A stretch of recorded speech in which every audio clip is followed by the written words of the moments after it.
Strike Zone at Sunset Station. We are here for the title matches of the 2019 Junior Bowlers Tour Touring Players Championship. It's been a dramatic stepladder final so far, and hopefully we'll have more of the same here in the title match. Front and center here, that's Noah Sicard.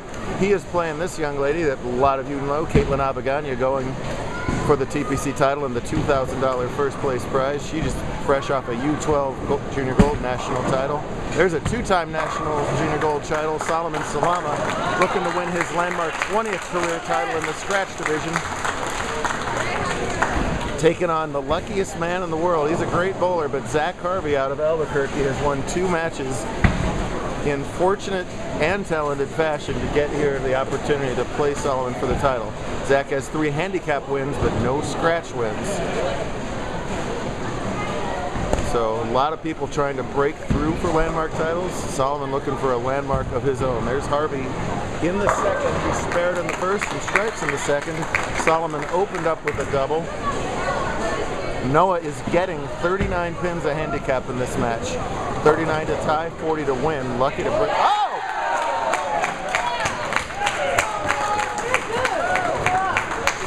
Lucky to break up the split. Luckier to roll the 2-pin. He can't believe it. He will have a seat and a smile, and I don't blame him.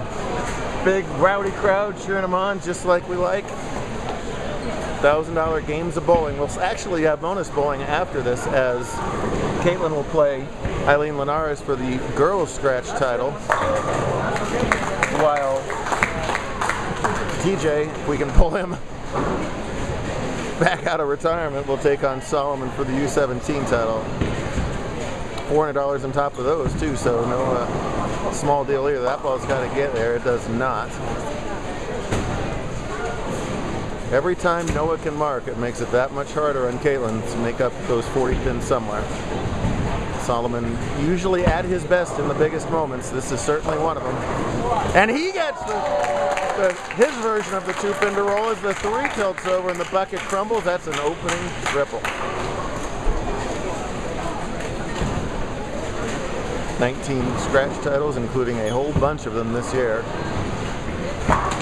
Oh, bad break for Abagana. She doesn't get the carry on that 1-2-8. She's open in the second and falls further behind. Caitlin defeated fellow San Diego area bowler Josh Carney in round 1. Then got by New Mexico's Justin Weddage, Mexico's Bowler of the Year, Justin Weddage, in round 2. So much talent in one bowling center here. Solomon looking for 4. Not finding it though. Back-to-back Gold champ, like we talked about. 4 appearances in the bracket match play at Gold. May touch $10,000 in earnings this season.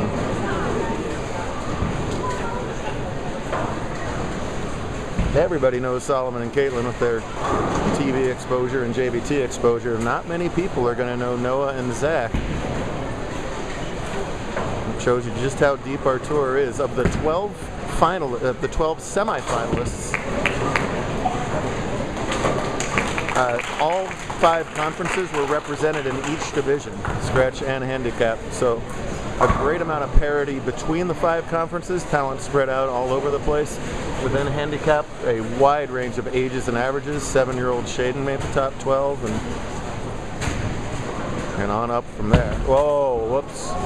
So right after catching that huge break, the ball falls off his hand, but he's on a strike. So no count lost.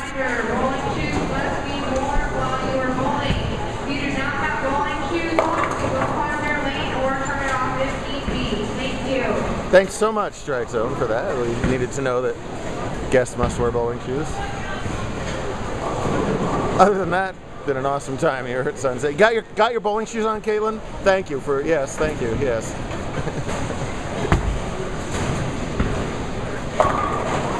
Oh man, so the great break of the last frame, now a solid 9 after that gutter's a bad break.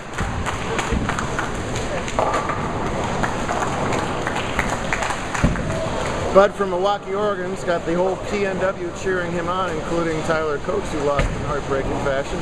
There's another Junior Gold champ, fellow U12 champ, Elias Holland, all from that San Diego area. Zach does get a little camera time after all. That's right. Let's see how Sicard can recover here. Sure does. 4 different lane patterns throughout the week. This is the toughest of them all. We got the 2016 Nationals team pattern, 1.7 to 1 ratio, flat. Most of the righty scratch bowlers and lefty have migrated to the outside. They've found the most margin for error there. They've already got an 8-game block on this, so they've had time to carve out a little bit of a look to the right. More for the righties, less traffic on the left. Solomon's got less time to get help, so he's got to rely on his usually pristine shot making. Caitlin with that fantastic follow through. Bad break again. Very hard to imagine that she is 12 years old. She won 9 girls scratch titles this season, and that's against people up to age 21. Salama pulls up out of that one. A little bit off on the timing. When you rear up on that for Solomon, his ball will go to the right every single time. Lucky to only leave that 4-pin.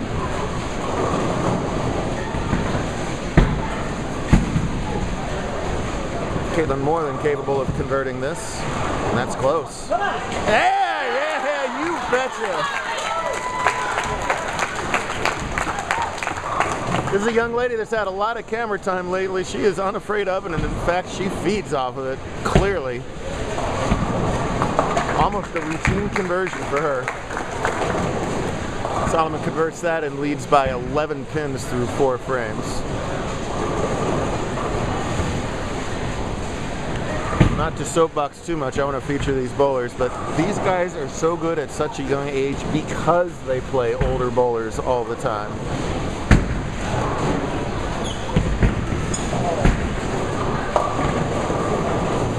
Cutting off that would be counterproductive to the growth of these talented bowlers.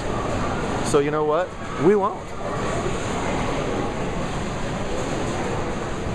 Solomon, ripe old age of 17.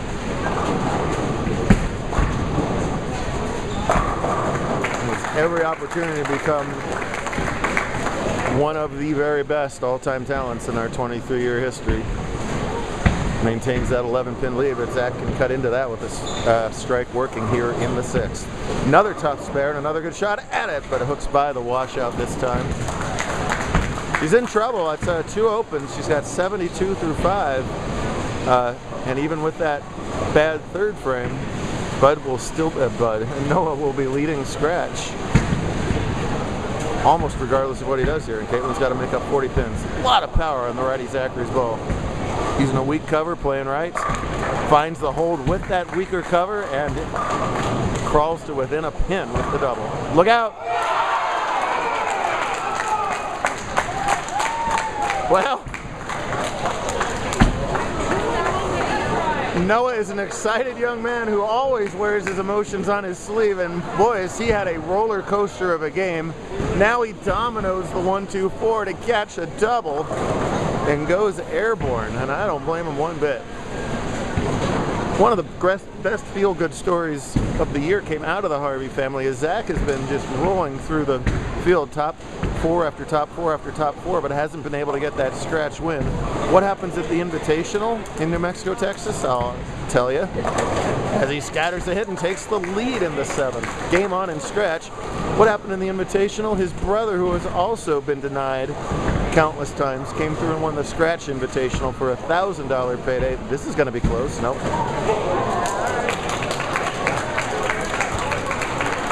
So his brother Brad wins $1,000 in the Invitational. Now Zach's got a chance at $2,000 in the TPC. What a storybook month that would be. Solomon's got a lot to say about it. Strike working to retake the 1-pin lead.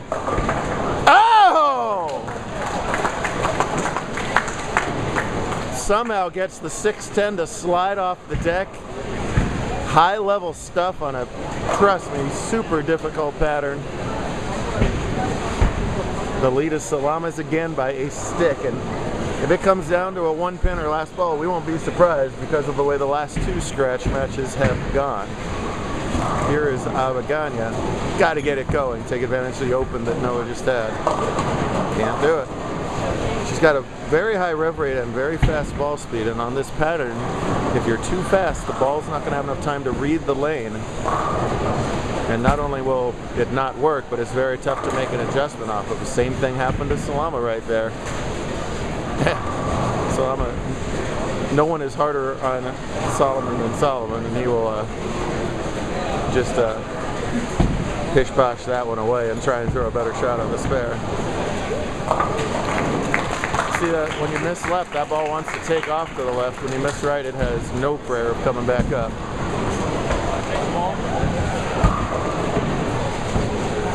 Dad to my left, you're allowed to say whatever you want back here in the peanut gallery. He suggests a ball change. I would suggest a ball change.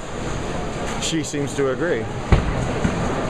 Solomon's got to be careful of this 1-3-6, no problem at it. Does drop a little bit of count though. And Harvey with the chance of a lifetime here with that double working. Switches to a more aggressive ball. Maybe a little further left. Not quite as fast. The ball slowed down a little bit for her. I liked everything about it, and so did the pins. They reacted 10 in the pit. Zach Harvey has been oh so close to JBT titles. Yet another opportunity against the one of the very best. All over the place, but still keeping out of trouble. Look out. Second time in a row, Harvey's yipped it. Second time Harvey's yipped it a little bit and got that 3-6 combination. He spared it last time back in the fourth. He gives the same amount of count back, so if he spares this up, they will be dead even, both working on spares. 2 frames to go for $2,000. Just the way we like it to wrap up a season.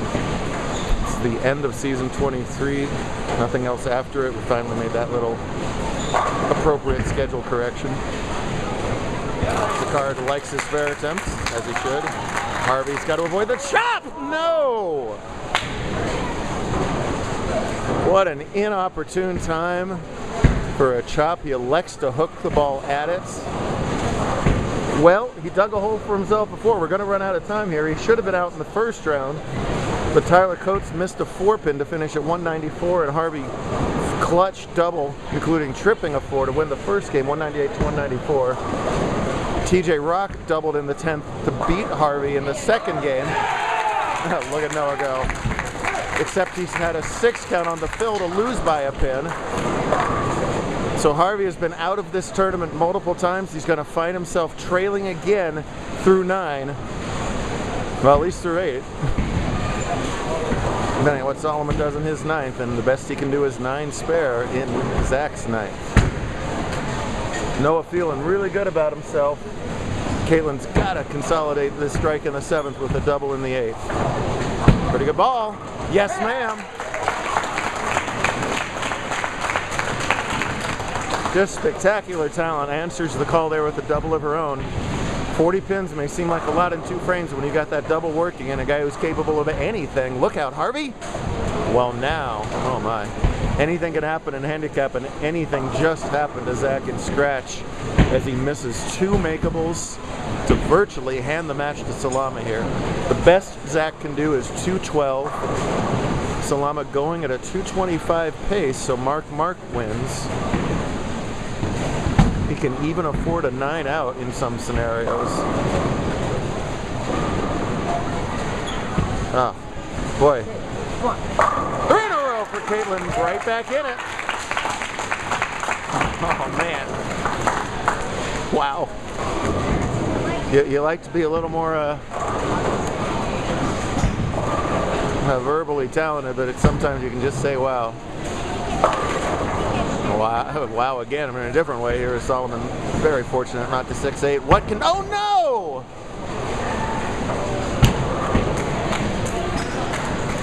I gotta tell you, win or lose, I am exhausted watching Noah bowl. Because it's just... literally anything can happen. For the second time, the ball falls off of his thumb. But for the second time, he's on a strike, so he doesn't lose any count. The last time he left a solid 9 on the spare attempt. If he misses this, let's give him 9. He'd be at 150 with Caitlin a potential 181 in the 9th. So all of a sudden, she went from trailing scratch to a chance to be within a mark. My goodness gracious. Meanwhile, Solomon's just got to regroup and spare. He has the 6. Noah has the ball on the lane, and he spares it up.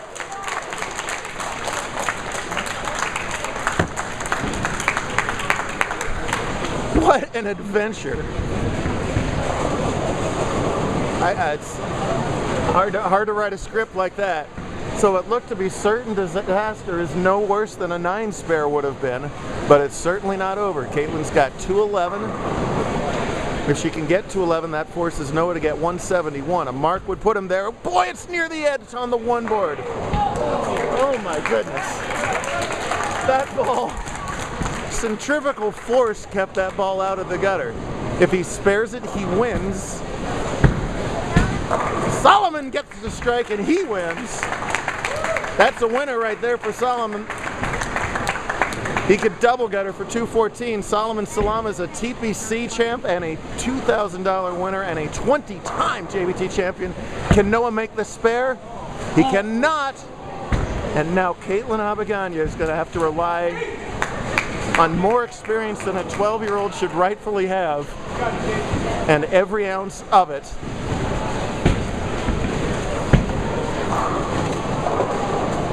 To steal this title away. 2 and 9 will do it. 20 titles, Solomon Salama. Harvey is not going to have a 3rd chance to pull a Houdini, but he'll earn $1,000. Can Caitlin do it? She hasn't missed since she ball changed. That's 1. Oh! The 9 doesn't trip, and Noah is beside himself.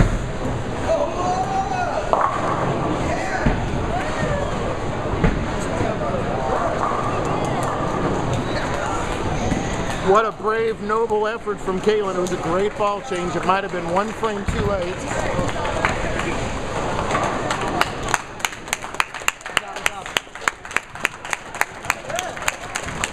And we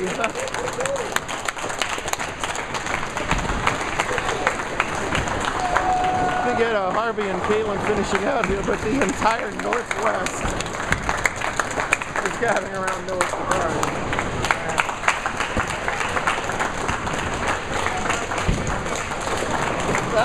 I'm going to have to compose myself. Abby's not even here.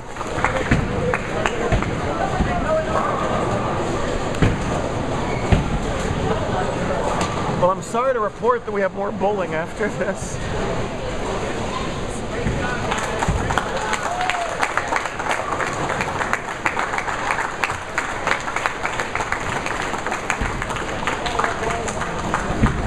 Can't get too much better than that.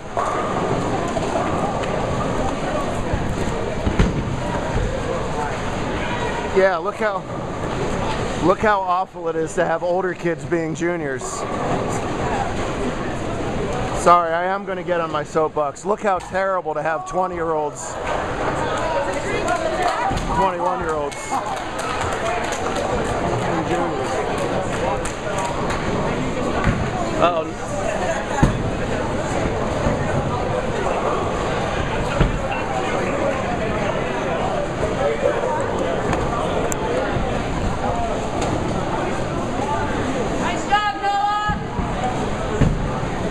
Hopefully we got the awards on camera. Here we go.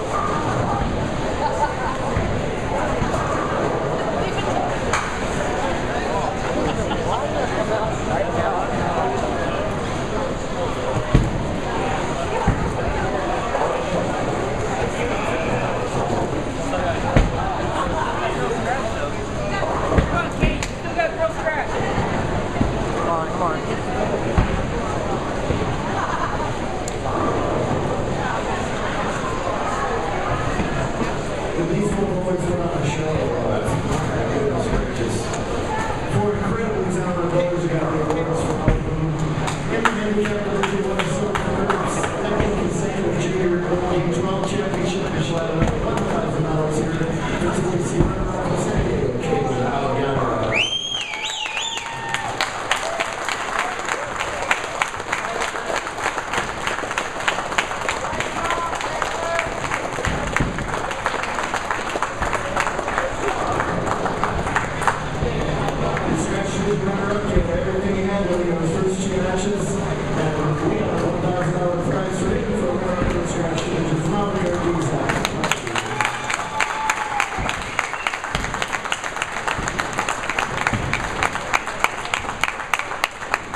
Monsieur,